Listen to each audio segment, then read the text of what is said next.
નમસ્કાર, આપ જોઈ રહ્યા છો સ્પાર્ક ટુડે ન્યૂઝ. વડોદરા શહેરના આરવી દેસાઈ રોડ ખાતે આવેલ જવાહર કોઓપરેટિવ હાઉસિંગ સોસાયટી લિમિટેડમાં બહેનની મિલકતમાં બે ભાઈઓએ ફ્રોડ કરવાના કેસમાં કોર્ટે અરજદાર બહેનની તરફેણમાં 18 વર્ષે ચુકાદો આપ્યો છે.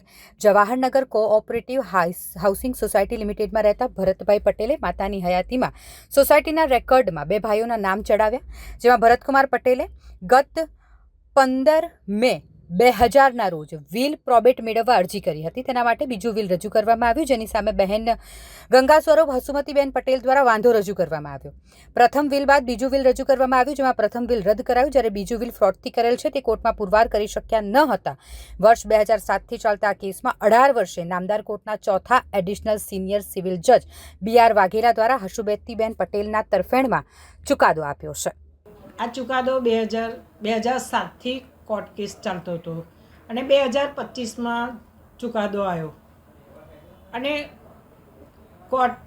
કોર્ટમાં જે જજ સાહેબ એમનો બી સપોર્ટ સારો રહ્યો.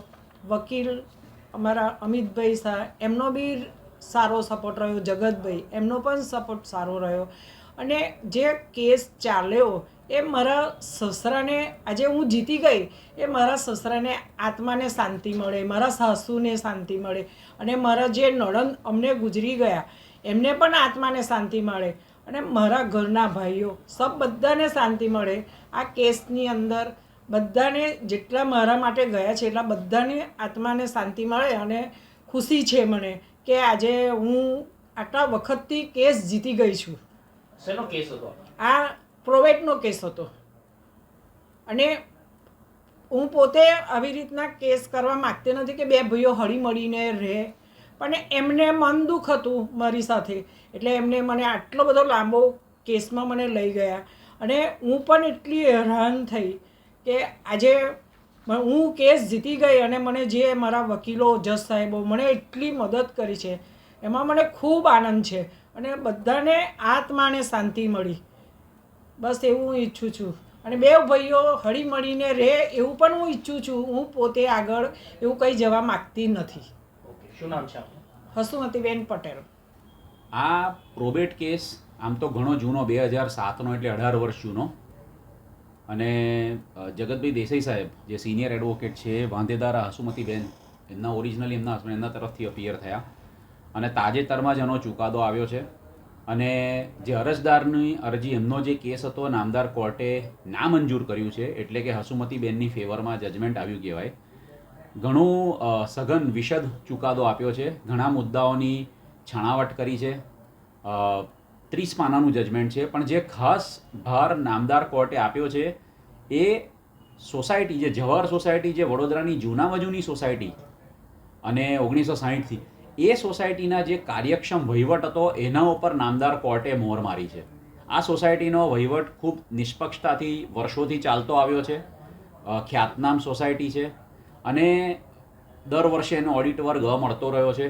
અને એમાં જે રીતના ડોક્યુમેન્ટ્સ, જે ઠરાવો અને જે કંઈ દસ્તાવેજી પુરાવા સોસાયટી તરફથી નામદાર કોર્ટમાં કેસમાં રજૂ થયા, એ તમામ પુરાવાઓનું નામદાર કોર્ટે આકલન કર્યું છે અને જણાવ્યું છે કે પહેલેથી કોર્ટ કેસ થયો એ પહેલેથી સોસાયટીમાં દરેક દસ્તાવેજોની પ્રોપર નોંધ પડી હતી. કારોબારીની મિટિંગ થઈ હતી, એના ઠરાવો થયા હતા, અને પ્રોપર રેકોર્ડ મેન્ટેન થયેલો, જે રેકોર્ડ આ કોર્ટ કેસમાં નામદાર કોર્ટને ખૂબ મદદરૂપ સાબિત થયો છે. અને એ દસ્તાવેજી પુરાવાને આધારે નામદાર કોર્ટને ન્યાય કરવામાં, જે રૂલ ઓફ લો અપહોલ્ડ કરવો કહેવાય, ન્યાય આપવો, જસ્ટિસ કરવું કહેવાય, એમાં ખૂબ જ મદદરૂપ સાબિત થયું છે. અને આટલી લાંબી, આમ તો કહીએ, કાનૂની લડત, એની અંતે હસુમતીબેન, એમના પરિવારને ન્યાય મળ્યો છે. અને ચર્ચિત ચુકાદો હતો, અને ચર્ચિત કેસ હતો, અને ચુકાદો આવવાથી એની ઉપર આ એક ખાસ તો સોસાયટીનો જે કાર્યક્ષમ વહીવટ હતો એની પર પણ નામદાર કોર્ટે એક રીતે પોતાની મોહર મારી છે. આગળ શું થશે આ કેસમાં? આગળ તો હવે પક્ષકારો ઉપર છે. એમની પાસે, દરેક પાસે, જો સુપ્રીમ કોર્ટ સુધી દરેક પાસે લીગલ રાઇટ્સ હોય છે, એ દરેક પક્ષકારે પોતે નક્કી કરવાનું હોય છે કે ભાઈ, અને ખાસ કરીને જ્યારે ફેમિલી મેટર હોય કે અંદરનું, ત્યારે અમે લોકો પણ વકીલો તરીકે સૌથી પહેલાં તો અમે સલાહ એવી જ આપતા હોઈએ છીએ કે ભાઈ, એવું કેસ કરવાને બદલે કે આગળ વધારવાને બદલે જો હળીમળીને રહેવાતું હોય તો સૌહાર્દતા વધે, અને આ સોસાયટીના એક જ ઘરના મેમ્બર્સ વચ્ચેનો કેસ હોય એટલે પરિવારમાં સુમેળ હોય, સોસાયટીમાં પણ એવો સહકારી સોસાયટી એટલે સહકાર કોઓપરેશન, તો પરિવારમાં પણ જો કોઓપરેશન હોય તો અમને પણ વકીલો તરીકે આનંદ થાય. એટલે અમારી તો હંમેશા સલાહ એવી જ હોય છે કે અંદર વાતચીતથી આવી બાબતોનું સમાધાન આવે. ભલે કોઈ જીત્યું કોઈ નથી જેનું, પણ તેમ છતાં એ ના જાય અને બધા હળીમળીને રહે, તો એમાં સમાજની, પરિવારની, બધાની પ્રગતિ અને ઉન્નતિ છે. ઓકે, આપનો પરિચય. હું એડવોકેટ અમિત શાહ.